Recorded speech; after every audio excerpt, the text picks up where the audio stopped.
North Korea has been a popular topic for fiction writers, especially military fiction writers, and it's easy to see why. From its isolation from the Western world, to the poverty and oppression the citizens live under, to the propaganda that depicts them as being a prosperous and thriving nation despite all evidence to the contrary, and their attempts at war, it's easy to see why numerous movie and game writers either integrate elements of the country into whatever fictional dictatorship they come up with, or feature them as an enemy. With the fall of the Iron Curtain, China and Vietnam opening up, and Cuba starting to form relationships with the USA, North Korea has remained a relevant topic still, and one of the last few countries still around that could be considered anywhere near remotely communist, as in what people saw the Soviet Union back in its heyday. While some other factions are more popular for video games, such as fictional terrorist groups modeled after Al Qaeda and ISIS, Nazi Germany, extremist rebels modeled after numerous militia groups in history, Russia, or China, North Korea is still politically relevant to game creators for a big reason. They represent the opposite of America and much of the Western world. They threaten war on South Korea and the USA all the time. They show off their nukes, all while the people there live in an oppressed society flooded with propaganda and without numerous freedoms. For this reason, Homefront was initially talked about quite a bit, and it's easy to see why. When Homefront came out in 2011, a nuclear test took place only 2 years ago and was highly condemned by Western authorities. There were also numerous military talks going on at the time after North Korea attacked a South Korean island a few months before the game came out, killing several civilians and wounding more. Tension was heightened, and of course, for many, there was a fear that there could eventually be war again since the Korean War never officially ended. Marketing campaigns also took advantage of heightened tensions, as the game depicted the results of a war in which Korea not only reunited under North Korean leadership, but also invaded the USA, complete with numerous ripped from InfoWars headline scenarios. Despite all this, the game got mixed reviews despite praise for the game's premise and setting, and while it sold so poorly that it ended up being a major cause of publisher THQ's bankruptcy.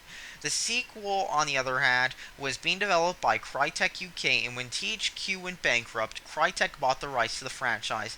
After this, however, Crytek also had financial issues of their own, and they ended up selling the rights to Deep Silver and closed Crytek UK, and most of the employees formed Dambuster Studios, who completed Homefront: The Revolution.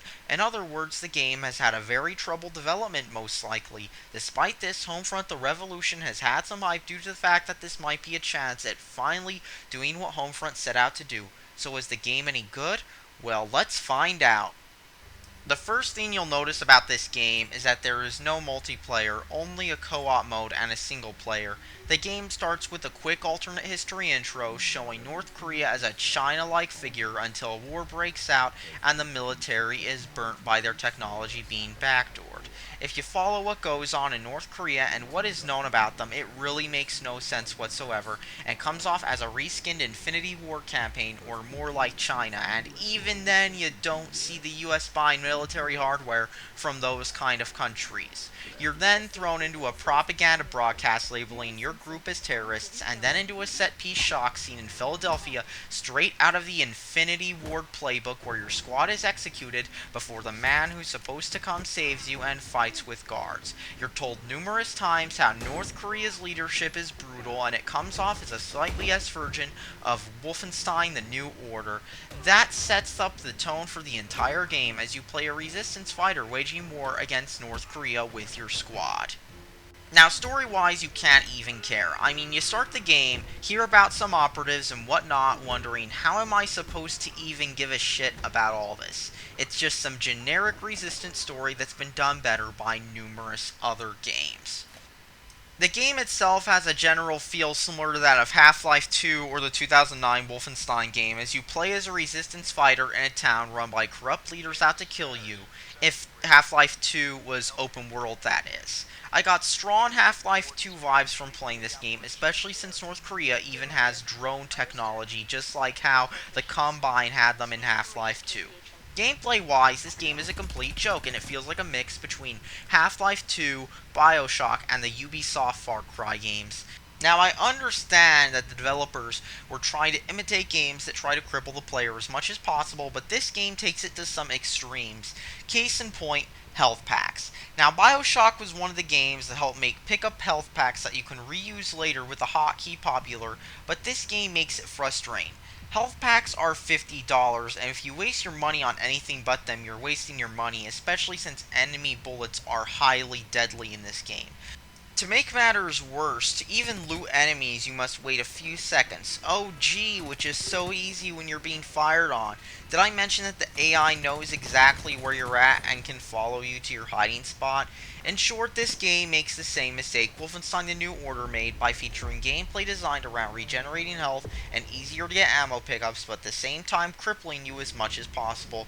The map design also has major problems in the sense that it makes you believe there will be exploration, but in reality, there are a lot of things you just can't climb over.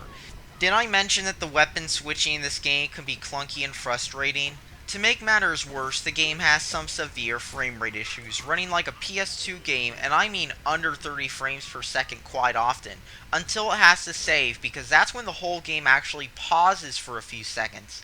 Now, sure, I understand they might have been trying to make it feel, quote, realistic or like Dark Souls, but at the same time, if you wanted a game like that, you might as well go on Steam and buy Arma 2, because Homefront isn't supposed to be a tactical war simulator game. Arma 2 is. Technically, I'm split on the game. On one hand, the game is visually impressive for the most part, and it's a stunner. It looks amazing, and it's no surprise that this game had former Crytek developers working on it, and that this game runs on the Cry engine. On the other hand, not only does the game run like complete garbage, but in some cases, it has far too much bloom, which is a problem when you have limited ammo and are trying to unload on North Koreans. And did I mention that this game also is going to supposedly get patches to fix the frame rate issues, but they're not out yet, and it's been a few weeks since the game came out. All in all, Homefront The Revolution is just another bargain bin title to leave in the GameStop used bin. It's a shame because the basic premise isn't a bad idea for a video game, and it's been done before with fictional countries or historical ones such as Nazi Germany, but at the same time the execution is very poor and it shows.